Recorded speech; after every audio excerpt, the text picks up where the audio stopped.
ನಿಮ್ಮ ಮನೆಯಲ್ಲೊಂದು ಮುದ್ದಾದ ಹೆಣ್ಣು ಮಗು ಇದೆಯಾ? ಆಕೆಯ ಭವಿಷ್ಯವನ್ನು ಸುರಕ್ಷಿತವಾಗಿರಿಸಬೇಕು. ಶಿಕ್ಷಣ ಅಥವಾ ಮದುವೆಗೆ ಹಣದ ಅಭಾವ ಆಗದಿರಲಿ ಅನ್ನಿಸುತ್ತಿದೆಯಾ? ಹಾಗಿದ್ರೆ ಈ ವಿಡಿಯೋ ನಿಮಗಾಗಿ. ಸುಕನ್ಯಾ ಸಮೃದ್ಧಿ ಯೋಜನೆ ಭಾರತ ಸರ್ಕಾರದಿಂದ ಪ್ರಾರಂಭವಾಗಿರುವಂತಹ ಉತ್ತಮವಾದ ಉಳಿತಾಯ ಯೋಜನೆ. ಈ ಖಾತೆಯನ್ನು ನೀವು ನಿಮ್ಮ ಮಗಳು 10 ವರ್ಷಕ್ಕಿಂತ ಕೆಳಗಿದ್ದಾಗ ತೆಗೆಯಬಹುದು. ವರ್ಷಕ್ಕೆ ಕನಿಷ್ಠ 250ರಿಂದ 1.5 ಲಕ್ಷದ ತನಕ ಉಳಿತಾಯ ಮಾಡಬಹುದು. ಇಲ್ಲಿ ಪ್ರಸ್ತುತ 8.2% ಇಂಟ್ರೆಸ್ಟ್ ಪ್ರತಿ ವರ್ಷಕ್ಕೆ ಸಿಗಲಿದೆ. ಸಾಮಾನ್ಯವಾಗಿ ಬ್ಯಾಂಕ್ನಲ್ಲಿ ಲಭ್ಯವಿರುವಂತಹ FD ಅಥವಾ RDಗೆ ಕಂಪೇರ್ ಮಾಡಿದಾಗ ಇದು ತುಂಬ ಹೆಚ್ಚಿನದಾಗಿದೆ.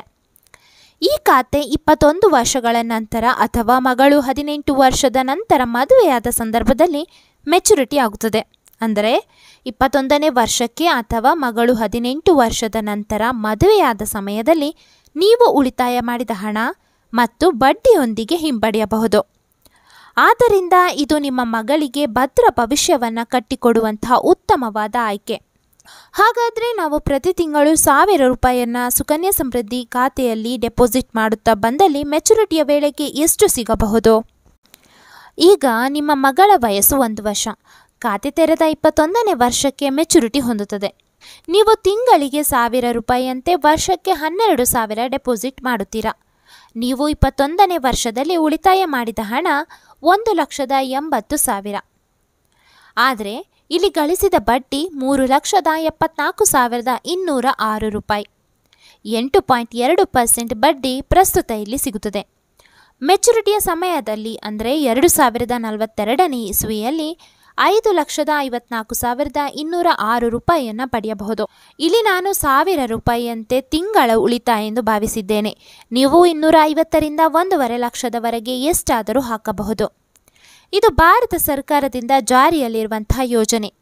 ಯಾವುದೇ ರಿಸ್ಕ್ ಇಲ್ಲ, ಹಾಗೆ ಸೇಫ್ ಇನ್ವೆಸ್ಟ್ಮೆಂಟ್ ಕೂಡ ಹೌದು.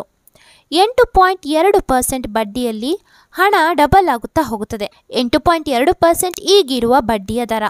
ಮುಂದಿನ ದಿನಗಳಲ್ಲಿ ಇದು ಬದಲಾವಣೆ ಆಗಬಹುದು. ಏಕೆಂದರೆ ಭಾರತ ಸರ್ಕಾರ ಪ್ರತಿ 3 ತಿಂಗಳಿಗೆ ಒಮ್ಮೆ ಇಂಟ್ರೆಸ್ಟ್ ರೇಟನ್ನು ಬದಲಾವಣೆ ಮಾಡುತ್ತಿರುತ್ತದೆ. ನೀವು ಸ್ಕ್ರೀನ್ನಲ್ಲಿ ಗಮನಿಸಬಹುದು ಈ ಹಿಂದೆ ಇದ್ದಂತಹ ಬಡ್ಡಿಯ ದರವನ್ನು. 2016ರಲ್ಲಿ 9.2% ಇಂಟ್ರೆಸ್ಟ್ ರೇಟ್ ಇತ್ತು. 2023ರಲ್ಲಿ 7.6%ಗೆ ಕಡಿಮೆ ಆಗುತ್ತಾ ಹೋಯಿತು. ಆದರೆ ಪ್ರಸ್ತುತ 8.2% ಇಂಟ್ರೆಸ್ಟ್ ರೇಟ್ ಚಾಲ್ತಿಯಲ್ಲಿದೆ. 2024ರಿಂದ 2025ರವರೆಗೆ ಇಂಟ್ರೆಸ್ಟ್ ರೇಟ್ನಲ್ಲಿ ಯಾವುದೇ ಬದಲಾವಣೆ ಮಾಡಲಾಗಿಲ್ಲ. ಇನ್ನು ಇನ್ಕಮ್ ಟ್ಯಾಕ್ಸ್ನಲ್ಲಿ ಸೆಕ್ಷನ್ 80Cಯ ಅಡಿಯಲ್ಲಿ ತೆರಿಗೆ ವಿನಾಯಿತಿಯನ್ನು ಪಡೆಯಬಹುದು. ಖಾತೆಯಲ್ಲಿ 1.5 ಲಕ್ಷದ ತನಕ ಡೆಪಾಸಿಟ್ ಮಾಡಬಹುದಾಗಿರುವುದರಿಂದ ನೀವು ಪ್ರತಿ ವರ್ಷ 1.5 ಲಕ್ಷದ ತನಕ ಟ್ಯಾಕ್ಸ್ ಎಕ್ಸೆಂಪ್ಷನ್ ಅನ್ನು ಕೂಡ ಪಡೆಯಬಹುದು. ಮಗಳ ಉನ್ನತ ಶಿಕ್ಷಣ ಅಥವಾ ಮದುವೆಗೆ ಒಂದು ಪರಿಪೂರ್ಣವಾದ ಪರಿಹಾರ. ದೀರ್ಘಕಾಲೀನ ಉಳಿತಾಯದ ಚಟ ಅವಳ ಜೀವನಕ್ಕೆ ಸಹಾಯಕಾರಿಯಾಗಬಹುದು.